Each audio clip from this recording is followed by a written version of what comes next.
Hello friends, welcome back to asset builder YouTube channel. और आज के इस वीडियो में मैं बात करने वाला हूँ मेरी ट्रेडिंग जर्नी के बारे में। तो यहाँ पे इसको मैं ट्रेडिंग जर्नी या फिर इन्वेस्टिंग जर्नी भी बोल सकता हूँ, क्योंकि मैं जो स्ट्रेटेजी यूज़ कर रहा हूँ उसमें इन्वेस्टमेंट प्लस ट्रेडिंग दोनों कहीं ना कहीं मर्ज हो रहा है। तो ये ना तो प्रॉपरली ट्रेडिंग है और ना ही प्रॉपरली इन्वेस्टिंग। तो ये वीडियो बनाने के पीछे का जो मेन मोटिव था वो वही था कि काफ़ी लोगों की काफ़ी टाइम से रिक्वेस्ट आ रही थी कि आप अपनी ट्रेडिंग जर्नी के बारे में बात करिए। तो फाइनली वो दिन आ गया कि आपके सामने मैं मेरी जो ट्रेडिंग जर्नी है उसके बारे में बात कर सकूँ। तो यहाँ पे मैं बात करूँगा कि कैसे मैंने शेयर मार्केट में इन्वेस्टमेंट चालू किया, कैसे मैं इवॉल्व हुआ और कब मैंने कॉन्फिडेंस गेन किया, और अभी हाल में मैं कौन सी स्ट्रेटेजी यूज़ कर रहा हूँ और हाल में मेरा करंट सिचुएशन क्या है, मतलब किस तरह से मैंने प्रॉफिट अर्न किया है, कितना CAGR बना है और क्या स्ट्रेटेजी है। तो ये सारी चीज़ों के बारे में हम बात करेंगे, तो एंड तक इस वीडियो में बने रहे। तो सबसे पहले तो मैं बात करूँ इनिशियल डे की। तो मैंने लगभग 2015 में मेरी ट्रेडिंग जर्नी या फिर इन्वेस्टमेंट जर्नी या फिर स्टॉक मार्केट जर्नी आप बोल सकते हो, वो चालू किया था। तो उस टाइम पे मैंने एंजल ब्रोकिंग के अंदर मेरा फर्स्ट टाइम अकाउंट ओपन करवाया था और ओनली 15 to 20,000 रुपीज़ उसमें मैंने इन्वेस्ट किए थे। इन्वेस्ट मैंने के लोड किए थे, लेकिन बाकी का जो इन्वेस्टमेंट है वो मैंने धीरे धीरे म्यूचुअल फंड में करना चालू किया था, क्योंकि 2015 में फर्स्ट टाइम मुझे मेरी सैलरी के ऊपर टैक्स लगना चालू हुआ था। तो मैं 2011 से जॉब कर रहा हूँ और अभी भी जॉब ही कर रहा हूँ, साथ में ट्रेडिंग प्लस इन्वेस्टमेंट भी कर रहा हूँ। तो 2015 में मैंने फर्स्ट टाइम जो एक्सिस का ELSS म्यूचुअल फंड है उसमें टैक्स सेविंग पर्पज से SIP चालू की थी और कुछ लमसम अमाउंट भी स्टार्ट किया था। तो उस टाइम पे उसका NAV लगभग 29-30 के आसपास चल रहा था। तो थोड़ा सा बढ़ गया, तो मुझे ऐसा लग रहा था कि NAV बढ़ गया है, वापस से 29 के नीचे आएगा तो मैं इसमें लमसम इन्वेस्टमेंट करूंगा। लेकिन कुछ महीने बाद या एक आध साल के बाद ऐसा हुआ कि फिर वो प्राइस कभी भी आया ही नहीं। ठीक है, तो वहाँ से एक सीखने को मिला कि जरूरी नहीं है कि जिस प्राइस पे आपने इन्वेस्टमेंट चालू किया हो वही प्राइस वापस पे आ जाए। तो ये इनिशियल डेज की बात थी। उसके बाद मैंने काफ़ी सारे YouTube वीडियोस देखे जहाँ से मेरा जो फाइनेंशियल नॉलेज था वो धीरे धीरे इंक्रीज होता गया, और साथ में मैंने कुछ बुक्स भी पढ़ी थी, जैसे रिच डैड पुअर डैड थी, रिचेस्ट मैन इन बेबीलोन। तो वहाँ से मेरा फाइनेंशियल विजडम भी थोड़ा थोड़ा इंप्रूव होना चालू हो गया था। तो अगर मैं बात करूँ वीडियोस की, तो वहाँ पे मुझे एक चीज़ समझ में आ गई थी कि लॉन्ग टर्म इन्वेस्टमेंट में पैसा मिलता है, क्योंकि काफ़ी सारे लोग बात करते थे कि वॉरेन बफेट ने भी इतने सालों में इन्वेस्ट करके पैसे कमाया है, रमेश दमानी, राधा कृष्ण दमानी या फिर राकेश झुनझुनवाला। तो ये सभी के मैं वीडियोस देखता था, और उसमें पर्टिकुलरली रमेश दमानी का एक वीडियो मुझे बहुत ही पसंद आया था। वो बोल रहे थे कि आप 30 साल में 100 करोड़ रुपीज़ कमा सकते हैं 10 लाख रुपीज़ से। तो वो थोड़ा सा मेरे लिए इम्पॉसिबल टाइप का लग रहा था, क्योंकि 100 करोड़ का पोर्टफोलियो मतलब बहुत ही बड़ी बात है, वो भी 10 लाख रुपए के इनिशियल कैपिटल से। ठीक है, तो वहाँ पे उन्होंने एक सिंपल चीज़ बताई थी कि अगर आप हर 3 साल में पैसे डबल करते हैं तो ऐसा 30 साल तक करते जाते हैं, मतलब 10 बार आप डबल करेंगे पैसे को, तो आपका हो जाएगा 2:10, मतलब कि 1024 टाइम आपका पैसा हो जाएगा, मतलब 1000 गुना हो जाएगा 30 साल में। तो 10 लाख का 1000 गुना मतलब 100 करोड़। तो वहाँ पे जो CAGR परसेंटेज रिटर्न हमें चाहिए था वो था 24% आफ्टर टैक्स। ठीक है, यहाँ पे आफ्टर टैक्स इसलिए बोलना जरूरी है क्योंकि अगर आप टैक्स देते रहेंगे तो 24% जो CAGR है उस हिसाब से पैसे ग्रो नहीं होंगे, उसमें से टैक्स माइनस करना पड़ेगा। तो यहाँ पे पहले तो ये इम्पॉसिबल लग रहा था कि 24% CAGR कमाना मतलब इतना आसान नहीं था, क्योंकि मैं म्यूचुअल फंड में इन्वेस्ट कर रहा था। तो म्यूचुअल फंड में भी काफ़ी सारे म्यूचुअल फंड के मैंने ट्रैक रिकॉर्ड देखे, तो लॉन्ग टर्म में 15%, 12%, 15% के आसपास रिटर्न मिल रहे थे। तो सबसे पहले तो ये भी कॉन्फिडेंस नहीं आ रहा था कि 12-15% रिटर्न मिलेगा या नहीं। तो जो भी मेरा सैलरी आ रहा था, जो भी एक्टिव इनकम हो रहा था, उसी इनकम को मैं 100% म्यूचुअल फंड में भी नहीं डाल रहा था। उसमें से कुछ पोर्शन में FD भी कर रहा था, कुछ पोर्शन में इन्वेस्टमेंट कर रहा था इक्विटी में। तो सबसे पहले तो ये कॉन्फिडेंस लाना जरूरी था कि लॉन्ग टर्म में मार्केट 12 to 15% रिटर्न देता ही देता है। और दूसरा ये जरूरी था कि अगर आपको सही में वेल्थ क्रिएट करना है तो थोड़ा सा आपको हिम्मत भी दिखाना पड़ेगा। और दूसरा लेसन मैंने लर्न किया रिच डैड पुअर डैड से, वो किया कि आप अगर एसेट बनाते हैं तो वो एसेट आपको फ्यूचर में कैश फ्लो दे सकती है, और आपका अभी करंट जो कैश फ्लो है उससे आप एसेट परचेज करिए, ना कि लाइबिलिटीज। तो वहाँ से लर्निंग ये मिलता है कि अगर हम जो भी पैसे हमारे पास आ रहा है उसको अगर हम कार लेने में या फिर मकान बनाने में या फिर आलतू फालतू के दूसरे खर्चों में अगर खर्च कर देते हैं तो वो हमारी डेप्रिसिएटेड एसेट जो है वो धीरे धीरे हमारा जो भी वेल्थ है उसको डिस्ट्रॉय करेगा इंस्टेड ऑफ वेल्थ क्रिएशन। तो वेल्थ क्रिएशन का सबसे पहला रूल्स है कि जो भी आपकी इनकम आ रही है उसमें से पे योर सेल्फ फर्स्ट, मतलब कि फर्स्ट आप अपना हिस्सा निकालिए, उसको इन्वेस्ट करिए, और उसको ग्रो करिए, तभी जाके आपका फ्यूचर में वेल्थ क्रिएट हो सकता है। तो उसी माइंडसेट से मैंने मेरी चैनल का नाम भी रखा है एसेट बिल्डर, मतलब कि कैसे भी करके एक एसेट बनानी है कि जिससे मेरा रेगुलर कैश फ्लो आता रहे। तो एसेट वो चीज़ है कि जिससे आपका कैश फ्लो आए और वो भी वापस री इन्वेस्ट अगर होता है तो वहाँ से आपका जो एसेट है वो एक्सपोनेंशियली इंक्रीज होता रहे और एक टाइम ऐसा आ जाए कि आप फाइनेंशियल फ्रीडम हासिल कर ले। मतलब अगर आप वहाँ से अपने खर्चे पानी के लिए भी पैसे निकालते हैं तो भी आपका वेल्थ इतना क्रिएट हो जाएगा कि आपका पूरा जिंदगी या फिर बच्चों का जिंदगी भी निकल सकता है। तो बेसिकली मैंने 2015 में म्यूचुअल फंड से स्टार्ट किया था और साथ में 20-25 हज़ार रुपये मैंने मार्केट में भी डाले थे, लेकिन उस टाइम पे समझ में नहीं आ रहा था कि कौन से शेयर परचेस करे कौन से ना ले। इधर उधर से कहीं से भी थोड़ा बहुत टिप्स मिलता था तो उसमें बाय करते थे, सेल करते थे, ऐसा करके इन्वेस्ट करते थे, लेकिन वहाँ पे कुछ फायदा हुआ भी नहीं और 20-25 हज़ार रुपये कोई बड़ी अमाउंट भी नहीं थी और वहाँ पे अल्टीमेटली लॉस हुआ मेरा लगभग 10 to 15,000 का। लेकिन मेरा म्यूचुअल फंड का जो इन्वेस्टमेंट थे वो चालू था। अभी आ जाता है 2017-18, ठीक है। तो 17-18 में आपको पता होगा कि जो स्मॉल कैप शेयर्स थे वो काफ़ी सारा नीचे आ गए थे, तो मैंने कुछ थोड़ा बहुत वहाँ पे शेयर्स लेके रखे थे, तो उसमें कुछ रिटर्न नहीं मिल रहा था और उसकी जो वैल्यूएशन है वो धीरे धीरे नीचे जा रही थी। लेकिन जो मेरा म्यूचुअल फंड है वो धीरे धीरे 17, 18, 19 आते आते बहुत ही अच्छा रिटर्न दे रहा था। मतलब अगर मैं CAGR की बात करूं तो कुछ लमसम अमाउंट भी इन्वेस्ट किया था तो 18% के आसपास CAGR बन रहा था। अभी 2018-19 की बात करूं तो उस टाइम पे भी मैंने कुछ वीडियोस देखे, जैसे एक MKJ करके है, तो वो जो अंकल है उनके वीडियो में देखता था। वैसे उनके वीडियो अभी मैं नहीं देखता हूँ क्योंकि उस टाइम पे थोड़ा बहुत आइडिया नहीं था चीज़ों के बारे में, तो देख रहा था। उनकी एक स्ट्रेटेजी थी फिक्स डबल, मतलब जैसे ही मार्केट गिरता है आपको डबल इन्वेस्टमेंट करना है और गिरता है तो और डबल इन्वेस्टमेंट करना है। तो कहीं ना कहीं मुझे उनका एक कंसेप्ट थोड़ा सा सही लगा और मैंने काफ़ी सारा बैक टेस्टिंग किया, मतलब निफ्टी का डेटा निकाला और उनकी स्ट्रेटेजी के हिसाब से अगर हम इन्वेस्ट करते जाते हैं तो किस तरह से रिटर्न बनता है। तो वहाँ पे एक चीज़ समझ में आई कि अगर इक्विटी में हमारा पोर्शन ज़्यादा बनता है और जब मार्केट गिरता है और उसमें हम ज़्यादा इन्वेस्टमेंट करते जाते हैं तो हमारा पोर्टफोलियो बहुत ही ज़्यादा तेज़ी से बढ़ता है। तो मार्केट कभी ना कभी रिवर्स तो होगा ही और जब रिवर्स होता है तब हमारा पोर्टफोलियो तेज़ी से बढ़ता है। अभी ये जो चीज़ है उसको रियलाइज करने का एक्चुअल में टाइम आ गया कोरोना के टाइम पे, लेकिन उससे पहले मैंने स्ट्रेटेजी बना ली थी और उसमें से कुछ पोर्शन का मैंने SIP इक्विटी में कर दिया था और कुछ पोर्शन का SIP मैंने डेट फंड में कर दिया था, ताकि जब भी मार्केट गिरे तो उस स्ट्रेटेजी के हिसाब से मैं जो डेट वाला पोर्शन है वहां से पैसे निकाल के इक्विटी में डाल दूं। ठीक है, तो ये पूरा स्ट्रेटेजी मैंने एक्सेल पे बना लिया था और मैंने सोच लिया था कि इस तरह से इन्वेस्ट करना। और काफ़ी सारे वीडियो देखने के बाद और काफ़ी सारी चीज़ें समझने के बाद एक चीज़ तो समझ में आ गया था कि इक्विटी में ही पैसा ग्रो होगा और आगे जाके उसमें ही बढ़ेगा। लेकिन फिर भी एक जो पर्टिकुलर कॉन्फिडेंस आना चाहिए वो अभी तक रियलाइज नहीं हुआ था, या फिर रियल टाइम सिचुएशन मैंने फेस नहीं किया था। तो जब कोरोना का टाइम आया तब कोरोना टाइम पे मार्केट बहुत ही ज़्यादा नीचे गिर गया और जो फिक्स डबल की बात कर रहे थे MKJ, वो खुद बोलने लगे कि यहाँ पे मार्केट बहुत ज़्यादा गिर रहा है, तो ऐसा नहीं, ज़रूरी नहीं है कि स्ट्रेटेजी के हिसाब से डालें, इसमें हम थोड़ा संभल के डालेंगे तो और सस्ते मिल जाएगा। ठीक है, तो वहाँ से मुझे एक चीज़ समझ में आई कि कोई कुछ भी कहे, लेकिन एक्चुअल में जब मार्केट में एक्शन लेने की बात आती है तब सबका बिहेवियर चेंज हो जाता है। ठीक है, तो उस टाइम पे मेरा भी बिहेवियर चेंज हो गया था, लेकिन फिर भी मैंने हिम्मत करके कुछ लमसम अमाउंट डाल दिया था। लेकिन जो बहुत बड़ा अमाउंट में डाल सकता था, मतलब स्ट्रेटेजी के हिसाब से, वो नहीं डाला था, क्योंकि कहीं ना कहीं ऐसा लग रहा था कि मार्केट अगर 12,000 से 11,000 आया तो 11,000 पे मैं इन्वेस्ट करूंगा तो मुझे और सस्ता 10,000 पे मिलेगा। 10,000 पे इन्वेस्ट किया तो 9,000 आ गया तो और सस्ता मिलेगा। अब 9,000 से 8,000 निफ्टी आ गया तो और सस्ता मिलेगा। लेकिन जब मार्केट रिवर्स होता है तो सारे लेवल काट देता है, वो पता नहीं था, एक्चुअल में वो सिचुएशन देखा नहीं था। तो इसीलिए जब 8,000 9,000 पे मार्केट आया तभी सोच रहे थे कभी इतना गिरेगा तो इतना डालेंगे, इतना गिरेगा तो इतना डालेंगे।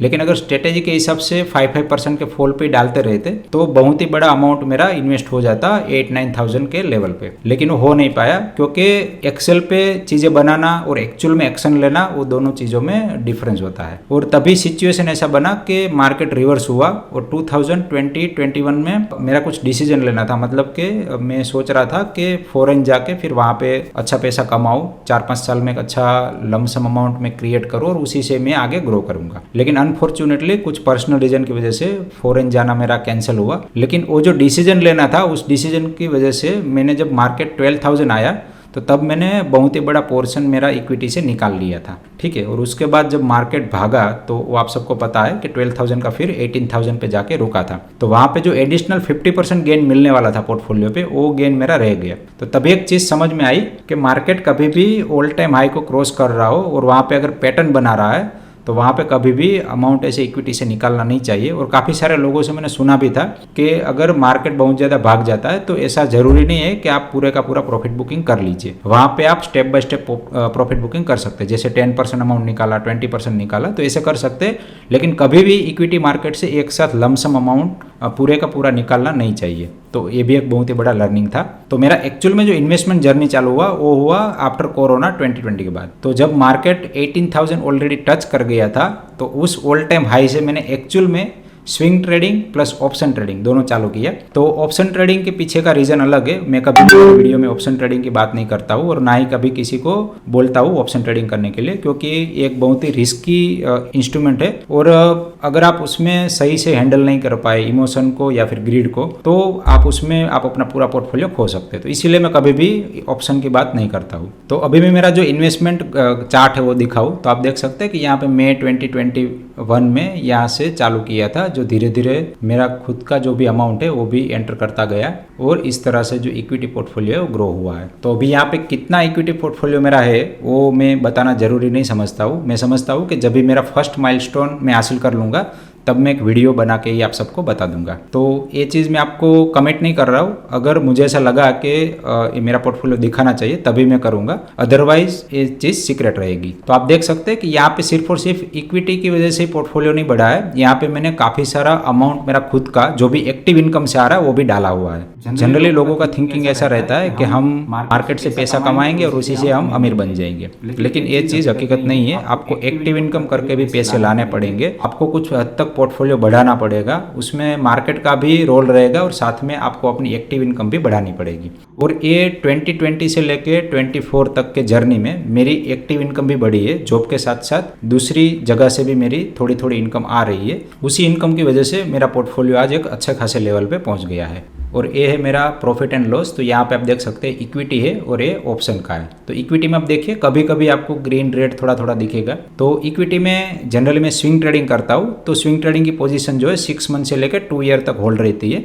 तो जब प्रॉफिट बुक करते हैं तभी जाके वो रियलाइज होता है। तो इसी तरह यहाँ पे ऐसे ग्रीन डॉट दिखाते हैं। और 2020 के बाद ही मैंने शुरुआत की है तो यहाँ पे थोड़ा सा कम दिखाई दे रहा है। और ऑप्शन का डेटा भी आप देख सकते हैं कि अगस्त 2020 मतलब कोरोना के बाद में ही चालू किया था और पहले थोड़ा थोड़ा एक नॉर्मल पर्पस से चालू कर रहा था। और ऑप्शन का भी मुझे जो सबसे पहला स्ट्राइक हुआ वो भी MKJ के वीडियो से ही हुआ। MKJ ने एक बहुत ही अच्छी चीज़ बताई थी कि आप अपने पैसे का पूरा इस्तेमाल कीजिए। तो मुझे वो चीज़ अच्छी लगी कि हमारे पास जो भी पोर्टफोलियो है उसको हम प्लेज करके वहाँ से मार्जिन मिलेगा, तो वो मार्जिन को हम यूटिलाइज कर सकते हैं ऑप्शन में, ऑप्शन सेलिंग में। तो फ्रॉम फर्स्ट डे मुझे ऐसा लग रहा है कि ऑप्शन सेलर ही पैसा कमा सकता है, ऑप्शन बायर कभी भी पैसा कमा नहीं सकता है, ठीक है। तो फॉर्चुनेटली मैं पहले से ही ऑप्शन सेलिंग ही कर रहा हूँ और आपको ये जो भी ग्रीन दिख रहा है ऑप्शन सेलिंग का ही पैसा है। और यहाँ पे थोड़ा बहुत जो लॉस गया है वो भी ऑप्शन सेलिंग का ही है। तो यहाँ पे मैं थोड़ा स्मॉल पोजीशन में करता था तो वहाँ से कुछ पैसे मिलते थे। लेकिन ये भी मेरा कैसे था कि जो भी मैंने प्लेज किया है वहाँ से मार्जिन मिला, वो मार्जिन पे ही मैं कमा रहा था। फ्रॉम डे 1 ऑप्शन में मैं थोड़ा सा प्रॉफिटेबल ही रहा हूँ, भले वो माइनर से प्रॉफिट हो लेकिन प्रॉफिटेबल ही हो, ठीक है। उसके बाद नेक्स्ट ईयर मैंने एक स्ट्रेटेजी बना लिया कि जो भी मेरा इक्विटी पोर्टफोलियो साथ में एक डेट पोर्टफोलियो भी रखूंगा, दोनों को प्लेज करूंगा, दोनों साइड से मुझे कैश एंड नॉन कैश दोनों मार्जिन मिलेगा। वो मार्जिन का मैं यूटिलाइजेशन करूंगा मेरा ऑप्शन सेलिंग में। तो साथ में मेरा स्विंग ट्रेडिंग भी चालू था। आप देख सकते हैं कि स्विंग ट्रेडिंग में भी काफ़ी सारे प्रॉफिट बुकिंग हुए हैं और साथ में ऑप्शन में भी प्रॉफिट बुकिंग हुआ। तो ऑप्शन में आप देख सकते हैं कि ओनली थर्सडे की एक्सपायरी का ही काम मैं करता था। तो 2021 में ओनली थर्सडे की एक्सपायरी थी, वो भी निफ्टी या बैंक निफ्टी में। तो मोस्टली मैं निफ्टी में ही पोजीशन बनाता था और ये मेरी वीकली पोजीशन रहती थी। वीकली पोजीशन में जो भी ऑप्शन का प्रीमियम मिला, मतलब कि दूर का फार OTM का ऑप्शन सेल करना है, वहाँ से प्रीमियम मिलेगा तो वो मेरा एडिशनल रिटर्न है। तो यहाँ पे ऑप्शन में मेरा जो एक्सपेक्टेशन था वो 12% से लेके 18% था। तो मैं ईयरली 12 से 18% का सोचता था, लेकिन एक्चुअल में 12% ही बना है, क्योंकि यहाँ पे आपको जो रेट दिख रहे हैं वो रेट में लॉस भी गया है। तो एक्चुअल में मेरा 12% ही बना है। और साथ में जो भी प्लेज किया है तो वहाँ से डेट फंड में मुझे 6-7% का रिटर्न मिलता था और जो भी इक्विटी है वो इक्विटी में मुझे कहीं ना कहीं 20% के आसपास रिटर्न मिला है। और ये है 2022 का। आप देख सकते हैं कि यहाँ पे एक्सपायरी 1-2 एक्सपायरी बढ़ गई थी, तो यहाँ पे उस हिसाब से आपको ऑप्शन में दिखेगा। और साथ में अगर आप इक्विटी का देखेंगे तो इक्विटी में तो नॉर्मल है, रनिंग था। और इक्विटी में भी आपको कहीं कहीं थोड़ा थोड़ा लॉस नजर आएगा। तो ये लॉस का रीजन ये है कि मान लीजिए कि कोई एक शेयर मैंने परचेस किया है फॉर एग्जाम्पल 2000 की प्राइस पे, अभी वो उसका शेयर प्राइस नीचे आ गया और हो गया 1500। अभी वो 1500 पे भी मैंने बाय किया था। 1500 का शेयर में अगर 1700 पे भी सेल करता हूँ तो प्रीवियसली मैंने जो 2000 की बाई प्राइस थी तो उसको मैंने 1700 में सेल किया। इस तरह से जेरोदा में दिखाता है, तो इसीलिए यहाँ पे रेट दिखा रहा है। लेकिन एक्चुअल में मैंने कभी भी इक्विटी में बहुत ज़्यादा लॉस वाली पोजीशन मैंने कभी भी एग्जिट नहीं की है। बाकी कभी भी मैंने बड़ा लॉस इक्विटी में बुक नहीं किया है, क्योंकि पता है कि कभी ना कभी तो शेयर प्राइस आएगी और तब जाके हम उसमें प्रॉफिट बुकिंग कर सकते हैं। और ये जो आप देख रहे हो वो करंट सिचुएशन है। तो स्विंग ट्रेडिंग में तो आपको नॉर्मली जो भी रेगुलर प्रॉफिट बुकिंग दिखता है तो मंथली 6-7-8 प्रॉफिट बुकिंग हो जाते हैं, और बाकी ये डेली एक्सपायरी हो गई तो आपको पूरे मंथ में यहाँ पे ट्रेडिंग एक्टिविटी देखने को मिलेगी। तो यहाँ पे अभी भी मैं बहुत ज़्यादा ग्रेड नहीं करता हूँ, और यहाँ पे जो भी मैं प्रॉफिट अर्न करता हूँ वो ईयरली 12% के हिसाब से ही करता हूँ। तो यहाँ पे 12% मुझे यहाँ से मिला, और इक्विटी से भी मुझे 20% मिल रहा है, और जो डेट में मैंने इन्वेस्टमेंट किया है वहाँ से मुझे 6-7% मिल रहा है। तो अगर मैं टोटल पोर्टफोलियो की बात करूँ तो मेरा अभी तक का 4 साल का जो CAGR रिटर्न बना है वो 25-26% के हिसाब से बना है। तो अगर मैं टोटल पोर्टफोलियो की बात करूँ तो वो कहीं ना कहीं मेरा जो भी इन्वेस्टेड अमाउंट है उससे डबल हो गया है। और अभी मेरा करंट सिचुएशन जो है वो इस तरह से 43.94% इक्विटी में है, डेट में इस तरह से 26, और डेट म्यूचुअल फंड में तो ये दोनों को आप मिला लेंगे तो वो भी कहीं ना कहीं 46-47% है, और इक्विटी में भी 45% के ऊपर है, और बाकी का गोल्ड में है, और कुछ पोर्शन मेरा कैश में भी पड़ा है। ठीक है, तो यहाँ पे मैं अभी हाल में ये दोनों चीज़ बैलेंस करके चलता हूँ। तो मान लीजिए कि मार्केट अगर आफ्टर 2-3 मंथ बहुत ज़्यादा डीप होती है तो यहाँ पे मैं जो डेट पोर्शन है उसको कम कर दूंगा और उसको 40 या फिर 30% कर दूंगा, और जो मेरा इक्विटी पोर्शन है उसको मैं 60 या फिर 70% कर दूंगा। तो यहाँ पे मैं एक अपॉर्चुनिटी का वेट कर रहा हूँ कि जब भी मुझे अपॉर्चुनिटी मिलेगी तो मेरा इक्विटी पोर्शन में बढ़ा दूंगा। बाकी हाल में ये जो मैंने आपको CAGR रिटर्न बताया वो CAGR रिटर्न मेरे टोटल पोर्टफोलियो का CAGR रिटर्न है, मतलब कि 26% रिटर्न अगर आपका 50% अमाउंट डेट में इन्वेस्टेड है फिर भी निकालना मतलब बहुत बड़ी बात है। शायद कुछ लोगों के लिए छोटी अमाउंट हो सकती है, बाकी मुझे ऐसा लगता है कि अगर आप रेगुलर 25-26% से रिटर्न कमाते हैं तो आप बहुत ही अच्छा वेल्थ क्रिएट कर सकते हैं। तो जैसे मैंने पहले ही बात की थी रमेश दमानी की, तो रमेश दमानी ने बताया था कि अगर 3 साल में आप पैसे डबल करते हैं तो आप 30 साल के अंदर 100 करोड़ का पोर्टफोलियो क्रिएट कर सकते हैं। तो कहीं ना कहीं मेरा फर्स्ट टारगेट तो 10 करोड़ का है और 100 करोड़ का टारगेट मैं बाद में डिसाइड करूंगा। और मुझे ऐसा लगता है कि हर एक चीज़ कंपाउंडिंग होती है, जैसे जैसे आप आगे बढ़ते हैं तो आपके पैसे तो कंपाउंड होते हैं, प्लस आपने जो भी साइड इनकम कमाई है वो साइड इनकम में भी कंपाउंडिंग इफेक्ट आके वो पैसे भी आपके ज़्यादा ग्रो करते हैं और साथ में आपका पोर्टफोलियो भी ग्रो करता है। और ये सब के साथ साथ आप जो रिटर्न कमाने की कैपेबिलिटी है, पहले आप 15% कमाते थे, फिर 18% और फिर अभी 25-26% कमा रहे, तो कहीं ना कहीं आगे जाके वो थोड़ा थोड़ा ग्रो करता जाता है और एक लिमिट तक वो ग्रो कर सकता है, जैसे 30% 35% तक ग्रो कर सकता है। उससे ज़्यादा बहुत ज़्यादा कमाना मतलब मुझे ऐसा लग रहा है कि ग्रीड है। अब 30-35% तक भी अगर पहुंच गए और आपका पोर्टफोलियो भी अच्छा खासा है तो बहुत ही अच्छा वेल्थ क्रिएट कर सकते हैं। तो बस यही मेरा ट्रेडिंग जर्नी था और ये ट्रेडिंग जर्नी के टाइम पे मैंने काफ़ी सारी चीज़ें डेवलप की है। जैसे अगर मैं मेरे कैरेक्टर की बात करूँ तो कैरेक्टर डेवलपमेंट से ये सारी चीज़ें पॉसिबल हो पाई है, जिसमें सबसे पहला पॉइंट है टाइम मैनेजमेंट का। तो मैंने काफ़ी सारे वीडियोस देखे काफ़ी सारे यूट्यूबर्स के, तो उसमें एक वीडियो मैंने देखा था विवेक बिंद्रा का, टीवी नहीं देखने वाला, टीवी मूवी क्यों नहीं देखना चाहिए उसके बारे में। वैसे विवेक बिंद्रा अपने बिजनेस मॉडल के वजह से आजकल थोड़ा उनका नाम भी खराब हो गया, लेकिन मैंने उनका एक जो वीडियो देखा था टाइम मैनेजमेंट के बारे में, तो उसमें वो देखा था कि जब भी आप कोई भी टीवी सीरियल या फिर मूवी या फिर कोई भी ऐसी चीज़ देखते हैं तब आप अपना टाइम वेस्ट कर रहे हैं। ठीक है, तो मैंने पहले तो फेसबुक बंद कर दिया, फिर टीवी देखना कम कर दिया, मूवी भी नहीं देखता हूँ, सीरीज़ भी नहीं देखता हूँ। तो ये सब नहीं देखने के पीछे का रीज़न ये है कि सबसे पहले मुझे मेरा टाइम बचाना है, वो टाइम को मुझे इन्वेस्ट करना है मार्केट रिलेटेड चीज़ें सीखने में। तो ये सारा टाइम मैंने जो है इन्वेस्ट किया मार्केट रिलेटेड वीडियोस देखने में और मैंने फंडामेंटल एनालिसिस भी सीखा है। मेरा बैकग्राउंड वैसे इंजीनियरिंग का है, तो मुझे इतना ज़्यादा फाइनेंशियल स्टेटमेंट पढ़ना नहीं आता था। तो मैंने NPTEL करके IIT के कोर्स रहते, उसमें MBA का एक कोर्स था, अकाउंटिंग करके कोर्स था। तो अकाउंटिंग में मैंने किस तरह से profit and loss, cash flow या फिर बैलेंस शीट को समझना चाहिए, उसका एक कोर्स था। लगभग 30 आवर का वो कंटेंट होगा। तो वो पूरा 30 आवर का कंटेंट मैंने देखा था कोरोना के टाइम पे। और साथ में मैंने काफ़ी सारे वीडियोस विवेक सिंघल के भी देखे हुए, जहाँ से भी मुझे काफ़ी सारा fundamental analysis, full technical analysis का भी पता चला, और किस तरह से मार्केट में चीज़ें काम करती है वो भी पता चला। तो ये सारी चीज़ें अल्टीमेटली मिला के मेरा एक स्ट्रेटेजी बन गया, जिसमें मैं ऑप्शन प्लस स्विंग ट्रेडिंग करता हूँ। तो स्विंग ट्रेडिंग में मैं 6 मंथ से लेकर 2 ईयर का होल्डिंग पीरियड रहता है, या 3 ईयर का भी रहता है। तो उस हिसाब से वो एक इन्वेस्टमेंट और ट्रेडिंग, उसके बीच वाला इन्वेस्टमेंट ट्रेडिंग वाला मेरा एक सेटअप बना है। तो इसी सेटअप से मैं काम कर रहा हूँ। तो यहाँ पे की लर्निंग यही है कि अगर आपको भी वेल्थ क्रिएट करना है, तो सबसे पहले आपको अपना माइंड सेट है वो वेल्थ क्रिएशन का बनाना चाहिए।